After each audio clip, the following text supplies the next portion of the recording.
Hi friends, my name is host Eric and I'm the host of Talking with Famous People. And I'm also a person who's spent a lot of time recently playing poker and watching poker vlogs and just kind of learning about poker as well. And I wanted to make a video, since I've been spending so much time thinking about it, talking about a few poker observations and also about this site, Club WPT Gold. So let's start with that second one. This website, I guess you call it, is available for people in the U.S., most of the states in the U.S., to play cash games. It's a workaround, right? Technically you're playing in a sweepstakes, but the sweepstakes coins are exchangeable for actual dollars at a 1-to-1 ratio. So anyway, this site is up and running, and I've been playing poker basically continuously since it it opened. My goal at this point is to never buy chips again. Each day I've been trying to, and been mostly successful after a beginning period where it was a little bit wild, I guess. I've been able to win $50 or so a day to enter into the $50 tournament that they have, which is actually $55 because they take their $5. There's a small rake in this apparently, but I don't even notice it. It's very small, whatever it is. So the thing is, like I have at this point bought in $140 worth of chips, but I haven't bought chips in a while now. So my goal is to never buy chips again, right? So the thing is, as I've been studying poker, first observation is you can look at these stats on this thing. Like my VPIP is 28%. That's a little bit too high. And my PFR is 9%. That's a little bit too low. You want these things to be as close together as possible, okay? VPIP is voluntarily put money in the pot. PFR is pre-flop razor, okay?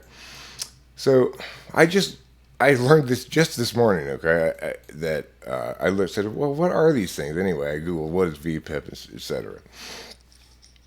So then I started thinking about it and reading what it said as well. That obviously it's good to have your VPIP be low and your PFR be closer to that. You know, you have the gap between those things be pretty small. So in my mind, the ideal VPIP is under 25%, and the ideal PFR is over 10%, but probably under, somewhere between 10 and 20%. So, and then I said, well, can you look at the other people here? And you can look at the other people too. This guy's VPIP is 65% and his PFR is 13. That's a large gap between VPIP and PFR, right? This guy's VPIP is 29 and his PFR is 15. He's better than me, I would guess, because my VPIP is one less, but my PFR I'm more passive than he is, right? This person, 53% VPIP, PFR 24%. So loose aggressive, right? This lady has a VPIP of 36%, PFR 25%. So she's basically, she pre-flop raises most hands she plays. Assuming it's actually a lady. This guy's VPIP is 35, PFR is 5. He's what you'd call loose passive. This guy's VPIP is 31, his PFR is 17. He's probably pretty good. This guy's VPIP is 48, his PFR is 20. Okay, so the thing is, what you see here is a lot of people playing way too many hands. And what that means is that it's very easy I'm playing 5-cent, 10-cent tables, right? It's very relatively easy anyway to make the $50 a day, as long as I manage the bankroll carefully enough. So, I've got a couple more buy-ins worth of chips in case something catastrophic goes here. I'm currently down at this table $1 and 51 cents. No, yeah, no, 59 cents. I don't. I've lost the ability to do math somehow. 50. If it were 40, it would be 60 cents. So it's 61 cents. Okay. So I lost $1.61 so far at this table. But at a previous table this morning, I've already like more than doubled my $10 buy-in.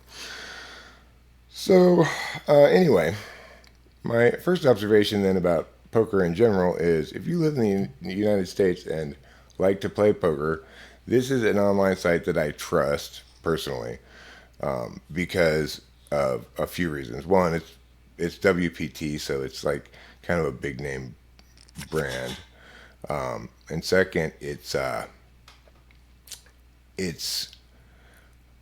the people associated with it, the poker ambassadors that are associated with it, are also people that I trust, and I trusted that they wouldn't be affiliated with it, especially like Brad Owen, if it weren't legit, right? So, so I'd recommend to anybody in the U.S. to join this. You have to put in a Poker Ambassadors code.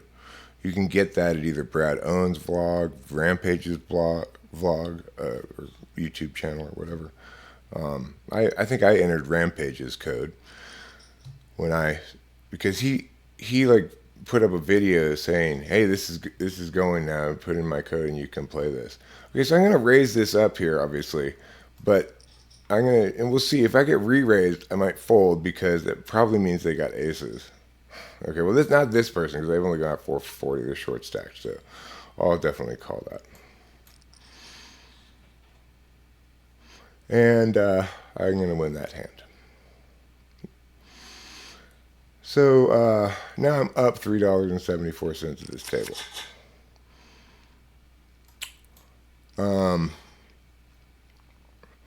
So, okay.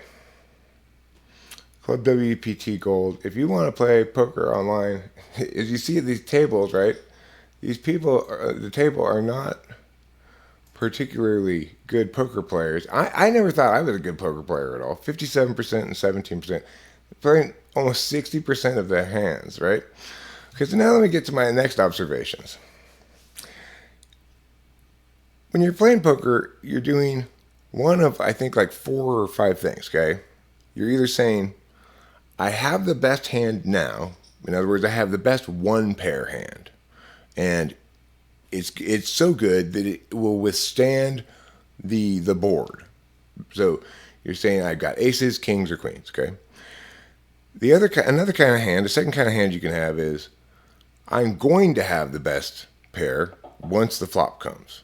Best hands like ace king, ace queen, ace jack, maybe ace 10, maybe king queen, you know. Those are what I would call speculative hands. They're drawing hands. You have to hit something or else you don't have anything except a high card, right?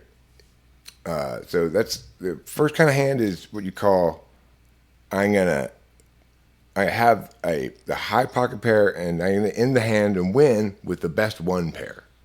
That's the same thing you're saying with ace king, ace queen, ace jack. I'm gonna win with the best one pair. If you've got a lower pair, let's say jacks, tens, etc. Jacks are kind of a borderline hand, but then you're saying I'm gonna make a set. When I get to the board, this is what you're saying to yourself. You're not necessarily conveying this in your bets, but when I get to the board, I have 2 4s, and I'm gonna have a third 4 when a 4 comes out. If a 4 comes out, right? Okay, so again, the first 2 kinds of hands are I'm going to have the best one pair hand. The next kind of hand is I'm going to have a set, and hopefully the best set if it's a high enough pocket pair. Then the only other kind of hand there is I'm going to have either a straight or a flush, which is to say I'm going to have I have 7 8 of diamonds, so I could make either a straight with these cards, or a flush, or a straight flush. So a lot of people would say, and I would agree with them, that if you're going to play hand type number 2, which is speculative best one pair, ace king, ace queen, ace jack. I lost my train of thought here. That if you're gonna play those hands, ace king, ace queen, ace jack, they really ought to be suited, because then you've got hands that both I'm gonna have the best one pair, hopefully, maybe, or I'm gonna have a straight or a flush. So obviously, if you've got a low pocket pair, you're saying I could make a set, or also I could make a full house, right? Potentially, if the board pairs. So the thing is, people don't necessarily play this way, but that's all the kind of hands there are, right? You're going to say, I'm going to have the best one pair, or I already do. I'm going to have a set if another 4 comes out, or 6, or whatever you got a pocket pair of.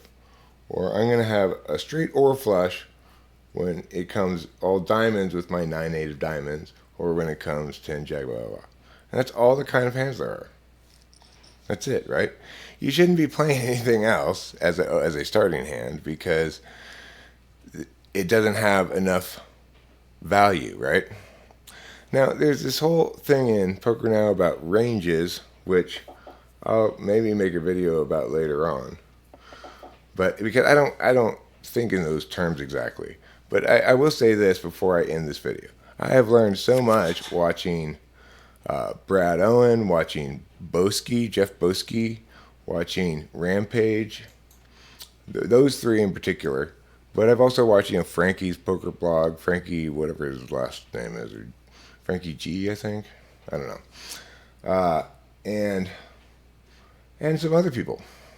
This guy who's doing I'm gambling my net worth, and he keeps getting brutally coolered and stuff. All right, so I'm going to leave this table down and take my $3.50 of profit.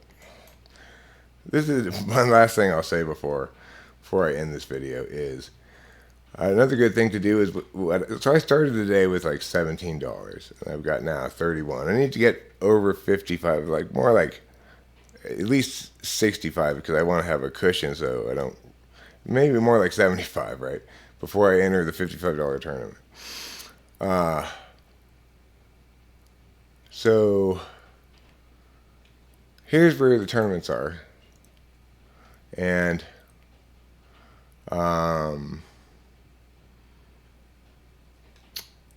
here's the one I want to play later, right? It's a 55 coin turbo with a 10,000 guaranteed prize pool at 2 p.m. I've already finished on the stone cold bubble of this one time. I was 1 out of the money. I was the last person to get eliminated before the money.